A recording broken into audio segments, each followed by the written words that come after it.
Deuxième édition du trophée Tombouama le dimanche 8 décembre 2024 au Salon Panorama du Fleuve Congo Hôtel. Une soirée couplée au 11e anniversaire du magazine RDC Infrastructure et Développement. Une émission télévisée diffusée sur les antennes de la radio-télévision nationale congolaise, la RTNC, Univers Télévision. À l'occasion de cette soirée, plusieurs prix seront décernés aux différentes personnalités, chefs d'institutions, mandataires publics et tierces qui se sont distingués au cours de l'année 2024. Rendez-vous dimanche 8 décembre 2024 de 19h à 23h uniquement sur invitation.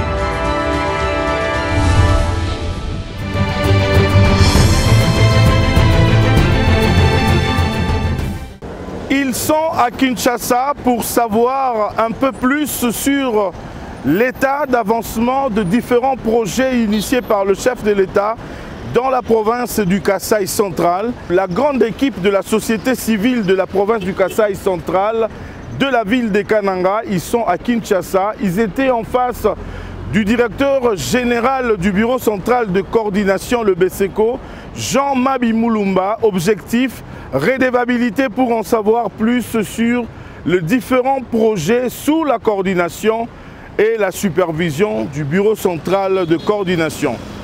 Merci de nous suivre. Si vous nous rejoignez, bienvenue à votre nouveau numéro de votre magazine RDC Infrastructure et Développement.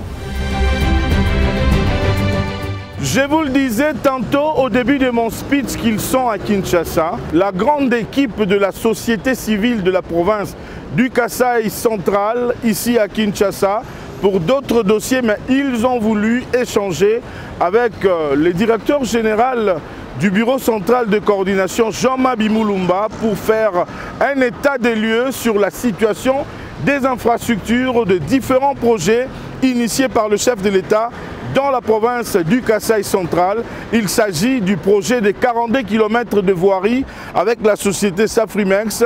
Il s'agit également de projets de modernisation et réhabilitation des bâtiments administratifs, bâtiments du gouvernorat, résidences, le PEDEL 145 territoires et même le projet du barrage Chute Mbombo. Ils ont échangé, il y a eu beaucoup des images d'illustration pour présenter un état des lieux réel de ce qui est déjà fait et ce qui reste à faire. Ils ont parlé également des difficultés rencontrées pendant la matérialisation de ces différents projets. Je vous convie à regarder cette journée d'échange entre la société civile de la province du Kasaï central et le bureau central de coordination qui était représenté par son directeur général. Regardez et on se retrouve juste après.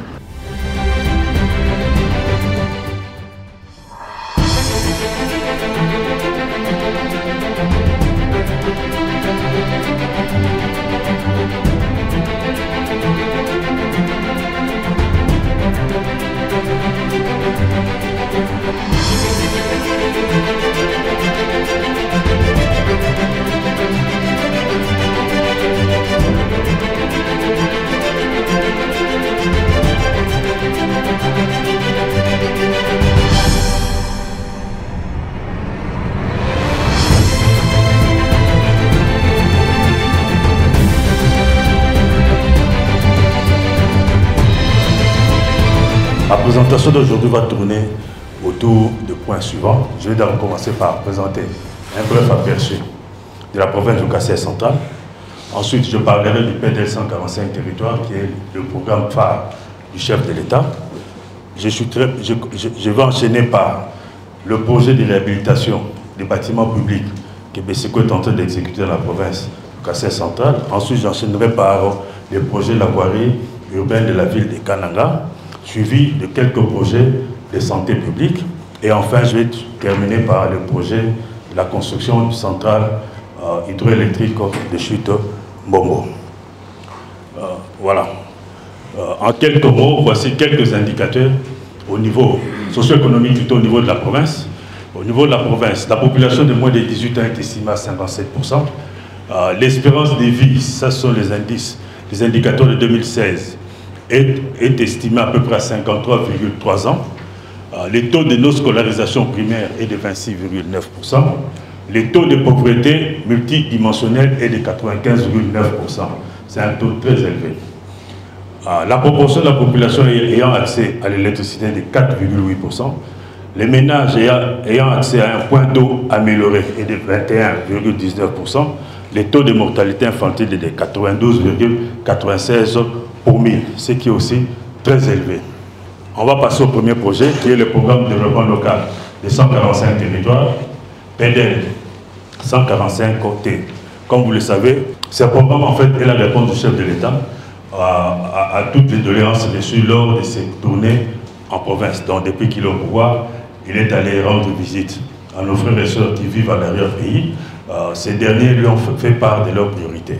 C'est à l'issue de cela que le chef de l'État a mis en place le programme de développement local appelé PDL 145 territoires, en fait pour réduire un peu les déficits d'investissement, les déficits d'infrastructure dans les provinces. Les BCECO d'abord. Qui est BCECO? BCECO, c'est une agence d'exécution du gouvernement, créée en 2001. Le rôle de BCECO, c'est organiser le marché public, recruter les prestataires et suivre les travaux et payer les travaux. BCECO reçoit l'argent soit du gouvernement central, soit des gouvernements provinciaux, soit des bailleurs de fonds. Le PDL 145 territoires a 4 composantes. La première composante porte sur le développement des infrastructures socio-économiques de base, la redynamisation des économies locales et rurales, le renforcement de la gouvernance locale et le développement d'un système d'information géoréférencé pour le suivi du PDL 145 territoires et les autres programmes du pays. Qu'est-ce qui est attendu du BCECO au niveau de la province du Kasaï central en termes de résultats? Il nous a été demandé de réhabiliter 602 km et d'entretenir 846 km. Ici, il s'agit de routes de dessertes agricoles. De construire 85 ponts, disons ouvrages d'art, qui en fait, répartis entre ponts et bacs. De construire 10 micro-centrales photovoltaïques et d'installer 1920 lampadaires. De construire 49 forages et bornes fontaines. Oui, de construire aussi 8 marchés communautaires et de construire 5 bâtiments administratifs des territoires et 28 bâtiments des secteurs ainsi que 50 logements pour les fonctionnaires qui sont dans les territoires et secteurs. Où en sommes-nous aujourd'hui? Deuxième composante, c'est l'amélioration de l'accès aux services sociaux de base. Pour la province du Kasaï central, il nous a été demandé de construire 26 écoles et les équiper, et construire aussi 26 centres de santé et les équiper. On a l'impression que c'est peu, mais il faut dire aussi qu'au niveau de la province du Kasaï central, il y a d'autres projets qui sont en train d'être exécutés, notamment le projet de la Banque mondiale, ainsi que le projet de la BAD qui construit aussi des écoles et des centres de santé. Donc, au niveau du PD, il y a beaucoup plus d'écoles dans d'autres provinces qui étaient moins nantis, qui n'ont pas d'autres programmes financés par les bailleurs de fonds. Il faut dire aussi qu'avec le phénomène Kamuna Sapou, des bailleurs sont venus pour essayer de redresser un peu l'économie du Kasaï central. C'est ainsi que nous avons plusieurs bailleurs qui construisent par exemple des forages, nous avons par exemple le projet Frise, et d'autres qui construisent aussi les écoles et les centres de santé. L'autre composante, c'est le développement de la chaîne de valeur agricole. Ici, il nous a été demandé de structurer et professionnaliser les agriculteurs locaux en 4 filières agricoles, porteuses, dont 2 vivrières et 2 maraîchères, d'acquérir les équipements de production, ainsi que des traitements et des transports, et d'approvisionner les agriculteurs en intrants et semences. Alors, c'est un projet ambitieux. Nous avons préféré d'abord mettre en place une stratégie pour pouvoir, avant d'exécuter le projet. La première stratégie, c'était impliquer les bénéficiaires, c'était la population. Par là, on entend la société civile, les autorités locales dans les choix de priorités. Tout ce qui est priorité dans le PDL ont été choisis par les bénéficiaires, donc les populations locales ainsi que les autorités locales. Nous appliquons la loi sur le marché public pour attribuer les marchés. Aucun marché n'est attribué de gré à gré dans le cas du PDL. Tous les marchés sont attribués sur base compétitive. Nous essayons de renforcer la transparence. Ceux qui ont suivi ont vu que tous les avis à manifestation d'intérêt ont été publiés. Les offres ont été ouvertes publiquement et même médiatisées. Et nous renforçons aussi la redevabilité. L'exercice que nous sommes en train de faire aujourd'hui, c'est la redevabilité. Nous vous rendons compte de ce que nous sommes en train de faire dans le cadre non seulement du PDL, mais les autres projets qu'on a mis sous responsabilité du BCECO. Nous recourons aux agences locales d'exécution qui sont les ONG pour exécuter les ouvrages. Et aussi, conformément à la loi, tous ceux qui bénéficient de ces marchés sont tenus de sous-traiter aux entreprises ou aux agences locales d'exécution. Donc, c'est ça un peu la stratégie que nous avons mis en place. Alors, où en sommes-nous aujourd'hui? Les PDL s'exécutent en plusieurs phases. La première phase porte sur la construction des écoles, des centres de santé et des bâtiments publics. Dans le cas de la première phase, on nous a confié la construction de 731 ouvrages, dont 414 écoles, 269 centres de santé et 48 bâtiments administratifs. Sur les 731 ouvrages, nous avons confié 313 ouvrages aux agences locales d'exécution et 418 aux petites et moyennes entreprises. Pourquoi les agences locales d'exécution? Ce sont les ONG. On les mobilise plus rapidement que les petites et moyennes entreprises. Vous verrez même dans le développement de mon exposé. Pour ce qui concerne les ouvrages du Kassai central, nous avons confié 36 ouvrages aux ALE, dont 20 écoles et 16 centres de santé. À ce jour, le taux d'exécution est de 96% pour les écoles et 97% pour les centres de santé, pour ce qui concerne les ouvrages confiés aux ALE. Sur les 36 ouvrages, nous avons réceptionné 28 ouvrages, dont 17 écoles et 11 centres de santé. Répartition des ouvrages réceptionnés par territoire, nous avons réceptionné au niveau de Dimbéleng 5 centres de santé, 5 écoles. Au niveau de Kazumba, 4 centres de santé, 6 écoles. Au niveau de Luisa, 2 centres de santé et 6 écoles. Vous verrez qu'il y a 2 territoires qui manquent.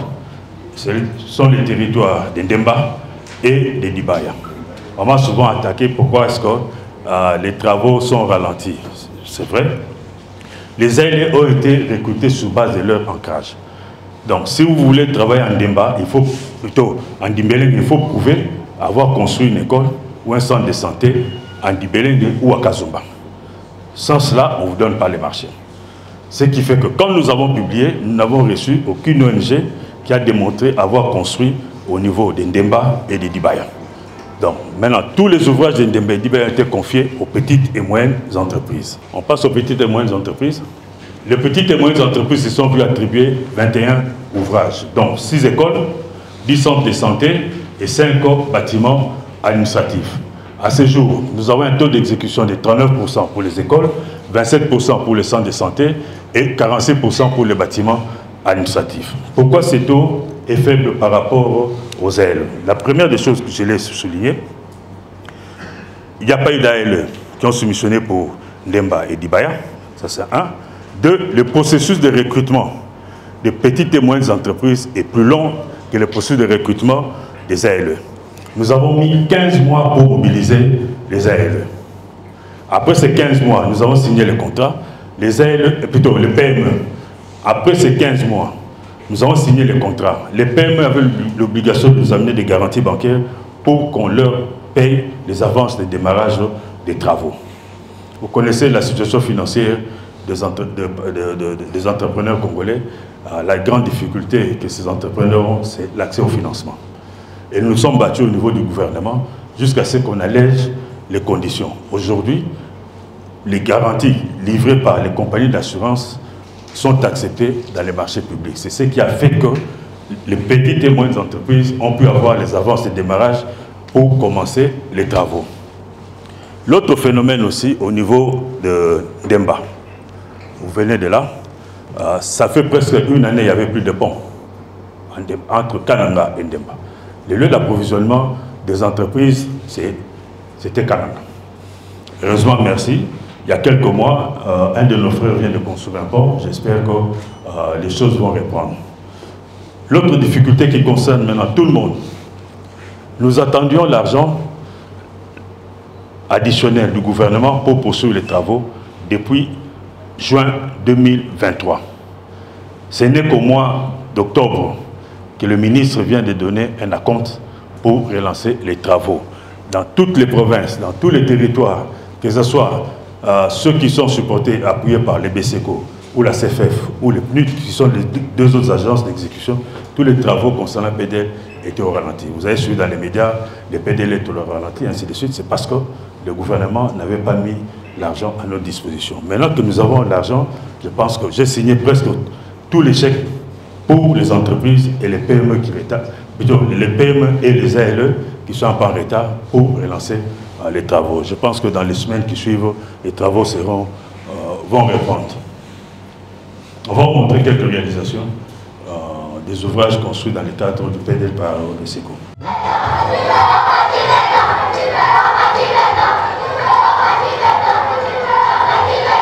vois, le jour où on est arrivé ici, Kalamba m'a dit hier que c'est avant-hier qu'il est allé voir ça. Il ne savait pas qu'on a construit dans son village à Kemp. Chef coutumier.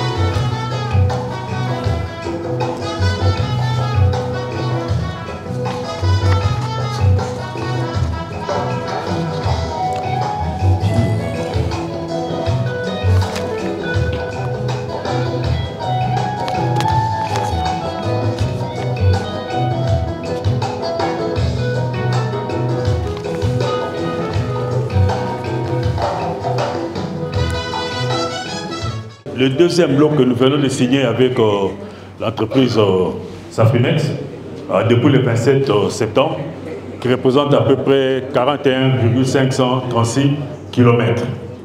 Donc vous avez les noms des avenues dans le document qu'on vous a distribué. Je pense que ça fait, nous avons 41,5 plus 42, nous sommes à peu près à 83 ou 84 km de voies urbaines dans la ville de Kananga. Donc c'est déjà un pas, et toutes ces avenues seront éclairées par les lampadaires solaires qui sont différents des lampadaires que vous voyez maintenant à Kananga. Donc ce sont les mêmes lampadaires, pour ne pas vous provoquer, les mêmes types de lampadaires qu'on a installés à Bujimaï et qu'on a installé, que j'ai fait installer à Kisangani.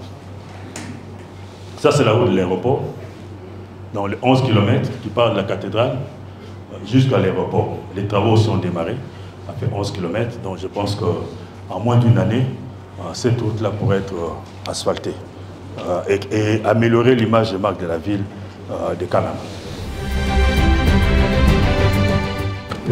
Merci beaucoup, monsieur le DG, pour cette deuxième présentation.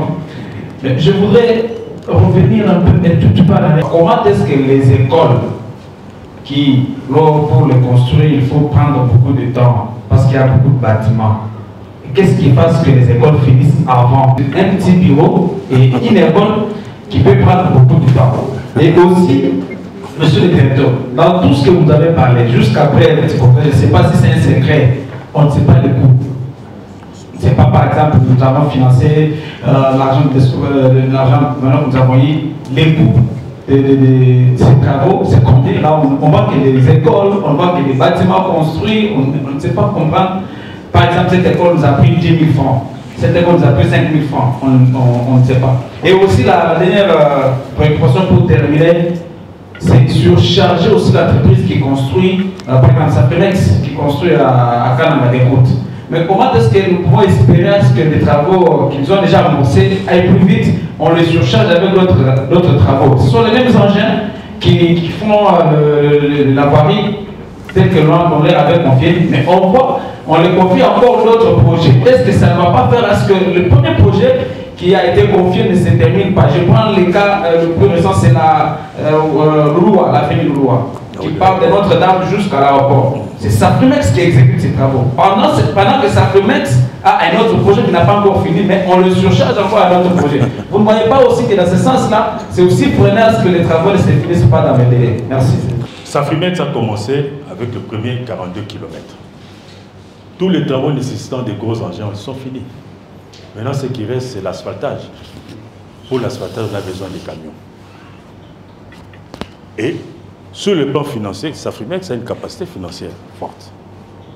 Parce que faire venir une entreprise d'ailleurs à Kananga, ça nous prend 6 mois. Et surtout, c'est pendant la saison de pluie. Ça nous prend 6 mois. Entre-temps, tout le monde est pressé. Quand on regarde Mbujimaï, tout le monde est pressé. Ah, pourquoi pas chez nous? Mais si vous dites, bon, on amène une autre entreprise, ça prend 6 mois, c'est sur nous qu'on va tirer. On a quelqu'un, il y a des critères qu'on définit pour suivre les travaux. Ne vous en faites pas. Nous avons ce qu'on appelle les bureaux contrôle et bureaux surveillance qui s'assurent que, d'abord en termes de travaux, Safrimex est en mesure d'exécuter ces travaux dans les délais, parce qu'il y a un chronogramme de travail. Chaque semaine, à la fin de chaque semaine, on évalue ces chronogrammes. On observe s'il y a un retard, il peut y avoir un retard. Vous connaissez que chez nous, à Kananga, il pleut presque tous les jours. Bon, les travaux se font à la belle étoile. Quand il pleut, on arrête. On arrête. Donc ça peut occasionner aussi le retard. Mais en termes d'équipement, ça, le problème ne se pose pas. L'entreprise n'est pas surchargée. Les écoles, les centres de santé ont été confiés aux agences locales d'exécution. Grande partie. Par contre, tous les bâtiments administratifs ont été confiés aux petites et moyennes entreprises. Parce que les agences locales d'exécution n'ont pas l'expérience de construire des bâtiments administratifs. Et le processus nous a pris plus de 15 mois pour signer les contrats avec les petites et moyennes entreprises. Mais ce ne sont pas les petits bâtiments. Je vous invite à aller les visiter. Même si au niveau des écoles, on a plusieurs ouvrages, mais le bureau administratif des territoires ne sont pas des petits bâtiments. C'est un peu comme les maisons communales au niveau de Kinshasa. C'est un peu petit, mais c'est costaud. À Kananga, parce que la pression est tellement grande. Les gens veulent voir des routes asphaltées. Vous nous parlez de 83 km? Oui, nous voulons bien les 83 km de routes asphaltées sur la ville de Kananga. Est-ce que ça va se faire avec Jean-Marc? C'est pourquoi j'ai saisi aussi l'occasion pour vous dire merci. Parce que vous avez parlé d'un cadre de concertation. C'est très important, monsieur le directeur général. Parce que nous voulons que désormais, comme nous sommes dans cette salle, à l'occasion de cette activité, nous voulons que les choses demain marchent autrement. Et ça, nous vous promettons déjà notre accompagnement. Mais il faut qu'il y ait un cadre sérieux de concertation. Nous devons avoir l'information. Et nous, comme notables, nous allons vous aider. En parlant de 83 km, je reviens là-dessus. Nous, 83 km, nous sommes allés chez Safrimex 2 ou 3 fois. Mais lorsqu'on leur posait la question de savoir quelles sont les difficultés, ils nous parlaient toujours comme ça, même jusqu'aujourd'hui. Nous savons que Safrimex travaille avec les moyens propres. Mais aujourd'hui, vous nous dites que ce sont des routes qui seront asphaltées d'ici là. Bien sûr, les travaux des génies, c'est ce qui prend beaucoup de temps, mais une entreprise qui travaille, qui fait ses factures, qui ne sont pas payées, est-ce qu'il va toujours continuer à dépenser de son argent? Est-ce que cette pression qui est dans la population, vous ne savez pas assouvir cette pression-là en accélérant le paiement des factures des Safrimex pour qu'ils puissent aussi accélérer les travaux? À la fin de notre séance de travail, nous allons mettre un cadre de concertation. Moi, je m'engage à chaque fois que je serai en mission à Kananga, d'abord, faire le tour des chantiers avec vous. Deuxièmement, avant de quitter la ville, faire la restitution de la mission. Au moins, ça va montrer que nous avons des échanges réguliers et que vous êtes associés aussi dans les suivis des travaux. Facture de Safrimex. Vous savez que la loi dit ceci, les travaux sont payés après service fait. C'est-à-dire que vous travaillez, Et puis, sur base de vos décomptes des travaux, on vous paye. Mais il y a aussi quelques flexibilités que le législateur a introduites, dans la mesure où on peut accorder, pour ce qui concerne les travaux, une avance de démarrage des travaux, qui est généralement de 30%, moyennant garantie bancaire. Nous avons souffert pendant longtemps au Kassai central, et ça aussi je partage avec vous parce que vous avez aussi un rôle à jouer. L'absence de financement des travaux au Kassai central. Safrimex a commencé en septembre 2022. Malgré que Safrimex avait envoyé sa facture pour qu'on lui paie l'avance de démarrage et que Safrimex nous ait remis sa garantie, le premier paiement de Safrimex est tombé en avril 2024. Pour nous avoir fait confiance, c'est ainsi que cette entreprise s'est installée là-bas. Parce que nous travaillons avec elle un peu partout. Et les deux autres montants sont tombés au mois de septembre. On n'a pas encore atteint son avance de démarrage. Il y a encore un gap. Pour ce qui concerne le deuxième lot de 41 km, sur les 30% d'avance de démarrage, Safrimex a touché 25% d'avance de démarrage. Je crois que c'est quand même consistant pour pouvoir lancer les travaux et aller de l'avant. C'est vrai, il se pose vraiment une question de financement. Ce n'est pas seulement les projets au Kassai central, mais c'est un peu partout. Mais comme on voit aujourd'hui, ça je peux vous garantir, le Kassai central aujourd'hui est au centre des priorités du chef de l'État. Donc maintenant on a des signes visibles, vous aussi, c'est à vous aussi de montrer aux gens, effectivement, une route on ne la fait pas en un jour ou après 2 jours. Maintenant que nous avons les prérequis qui manquaient, les habitants des Kananga verront qu'on commence à asphalter, comme on a les concasseurs dont le montage est complètement fini. Je pense, je vais aller justement vérifier si c'est fini qu'ils ont commencé les essais. Centrale à bitume aussi, c'est presque fini. Dès que c'est fini, on commence à préparer la chaussée. Tout ça sera tourné vers l'arrière. Donc c'est ça notre souhait. Les déficits communicationnels restent et demeurent un petit souci par rapport à tout ce qui doit être fait, à tout ce qui est déjà fait. Nous pensons que la communication est très importante pour vulgariser, informer et communiquer tout ce qui est fait en termes d'avancée par rapport aux activités de PD45. Sur le terrain, nous qui avons un œil ouvert, nous voyons les choses qui se passent. Mais vous ne communiquez pas. Nous ne voudrons pas que cette même maladie puisse accompagner BCECO dans la réalisation de ces tâches. Et je jette beaucoup de fleurs à la BCECO parce qu'au BCECO, le bureau central de coordination, pour les avancées significatives.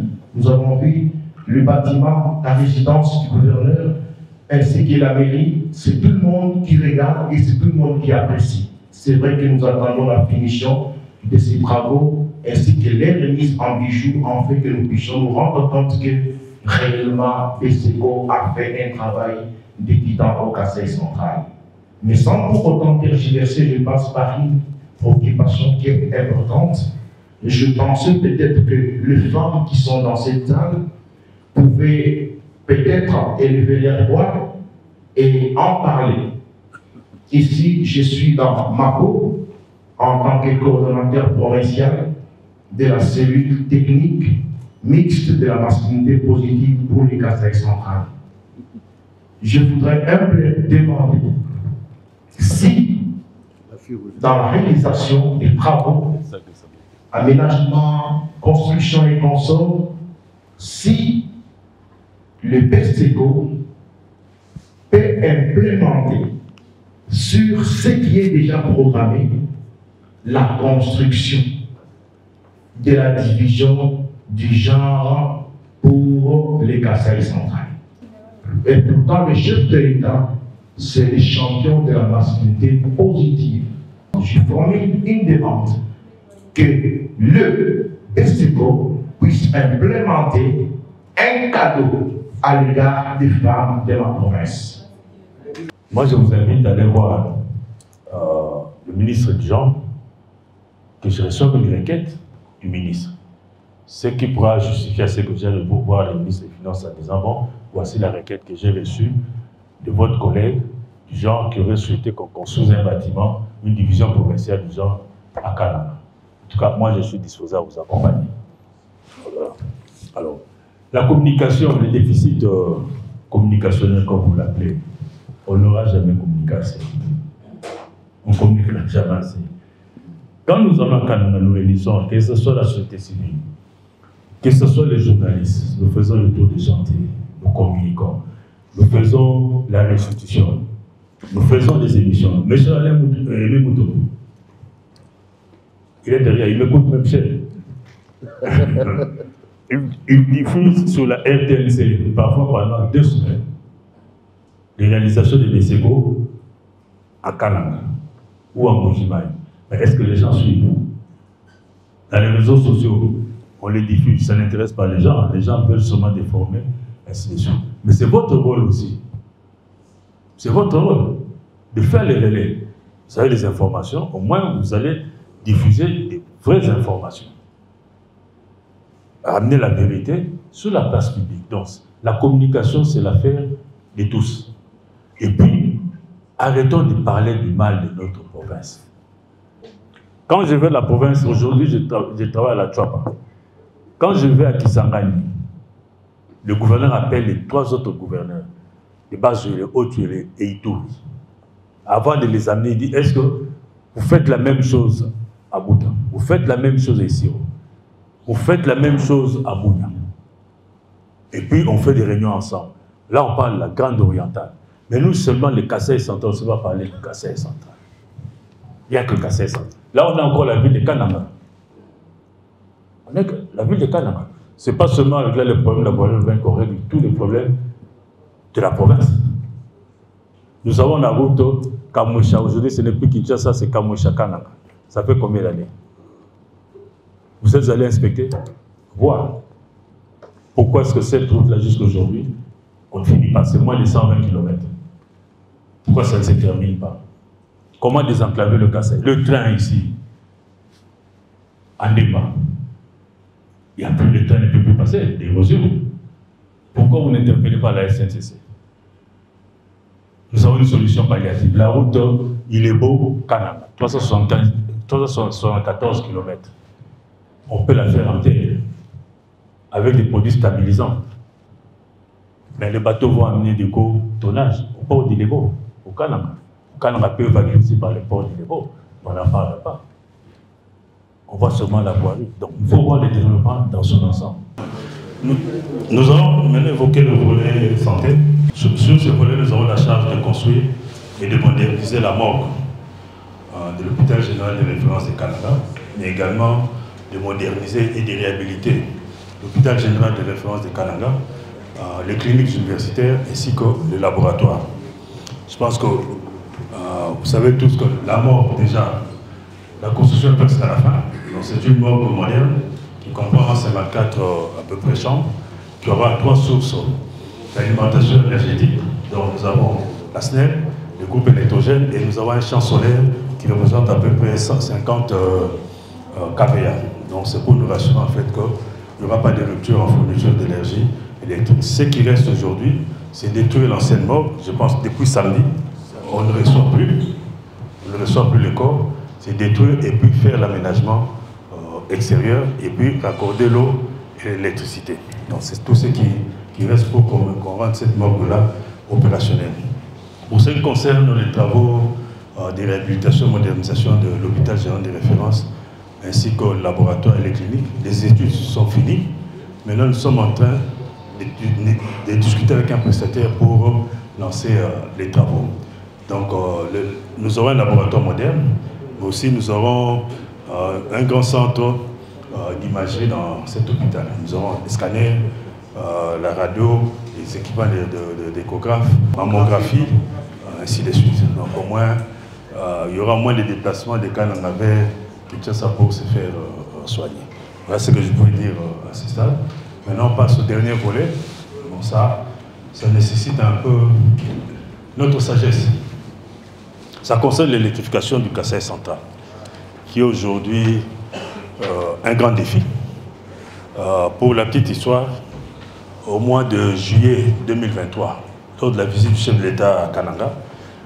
Ce dernier m'avait reçu. On a parlé des activités que je faisais au Kasaï central. Bon, il était bien entendu au courant. Et puis j'ai posé le problème de l'électrification. J'ai dit, bon, c'est bien, les Indiens ont accepté de donner, je crois, 180 millions pour relancer le barrage Katende. Mais ça ne se fera pas en 2 ans. Donc il faut attendre plus de 3-4 ans. Entre-temps, les gens s'impatientent. Qu'est-ce qu'il faut faire? Je dis non, à côté ici, à Mbombo, on peut construire un barrage de 10 MW. C'est vrai. J'étais le gouverneur et un de ses chargés de mission. Tous sont approuvés, oui. Monsieur le Président, c'est vrai. Qu'est-ce qu'il faut faire? Je lui ai demandé, il faut approuver le projet. Quoi d'autre? Moi, j'ai dit, telle personne est disposée à nous accompagner dans cet exercice. OK. Déjà dans 2 jours, je serai à Kinshasa, je vais inviter l'intéressé et confirmer que c'est mon projet. Ce qui a été fait. Et nous, notre rôle, c'est payer. Solliciter les fonds pour payer toutes les parties prenantes. J'ai dit, bon, nous avons dans notre pays ANSER qui s'occupe de l'électrification rurale et périurbain. On va travailler avec ANSER comme on le fait avec l'OVD et l'Office. Parce qu'ANSER n'a pas la charge de construire. Ce sont les privés qui construisent.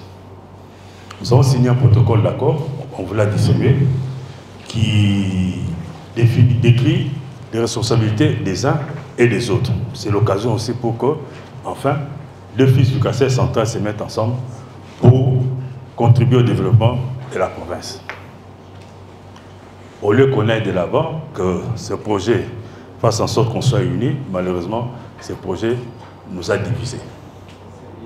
On l'a politisé, et entre-temps, dans cette division qui profite, moi j'habite Kinshasa, j'ai l'électricité, mais nos populations, nos frères et sœurs sont tous dans les noirs. Sans électricité, c'est vrai, sans électricité, il n'y a pas de vie, il n'y a pas de développement. Est-ce qu'on va les maintenir dans cet état? Que nous tous, on met de côté nos égos, qu'on voit l'intérêt de la population. Nous avons un bureau d'études, les études sont avancées, vous pouvez même voir les images. Si vous allez aujourd'hui demander au chef Conco, ce sont ces enfants qui accompagnent ces jeunes gens le long de Louloua pour faire des sondages, ainsi de suite. Nous allons prélever les éléments depuis plus d'1 année. Nous sommes à 75% d'études. Ce qui reste, il reste juste peut-être 2 ou 3 mois de travaux d'études pour boucler les études.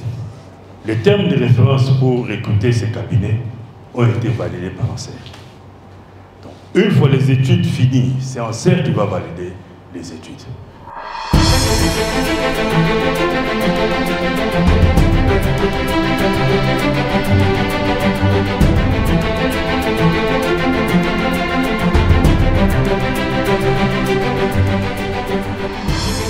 C'est que nous retenons que nous qui venons de Canada, nous avons la lecture différemment de ceux qui habitent, ceux qui résident à Kinshasa.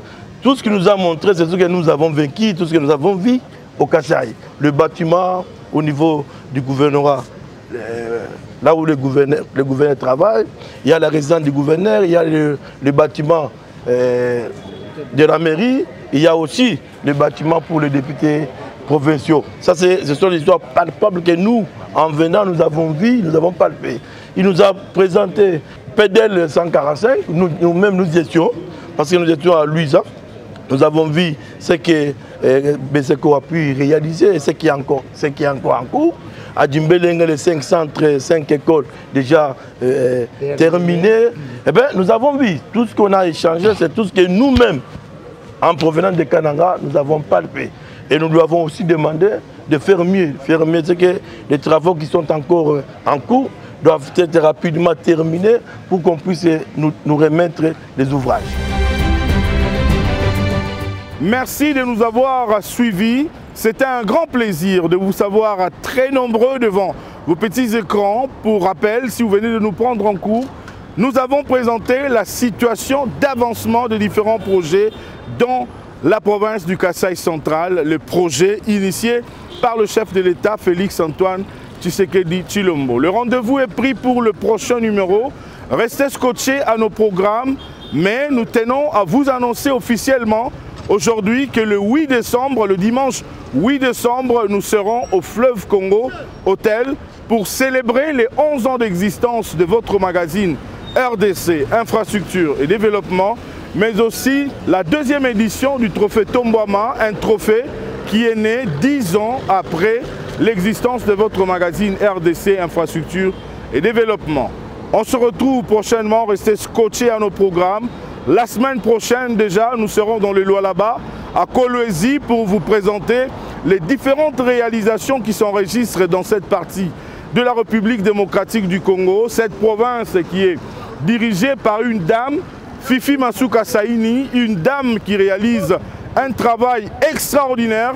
Nous vous avons promis depuis un certain temps que nous allons faire la ronde des différentes provinces pour vous faire vivre comme si vous étiez sur place. La semaine prochaine, nous allons vous présenter quelques réalisations enregistrées dans cette partie de la République. Et je tiens à vous signaler que l'année 2025, on va enregistrer beaucoup de cérémonies, des coupures de rubans symboliques par le chef de l'État, parce qu'aujourd'hui, vous devez le savoir que Fifi Masuka est compté parmi les meilleurs élèves de Félix Tshisekedi qui matérialise sa vision en termes de la construction des infrastructures de développement. Au revoir et à bientôt.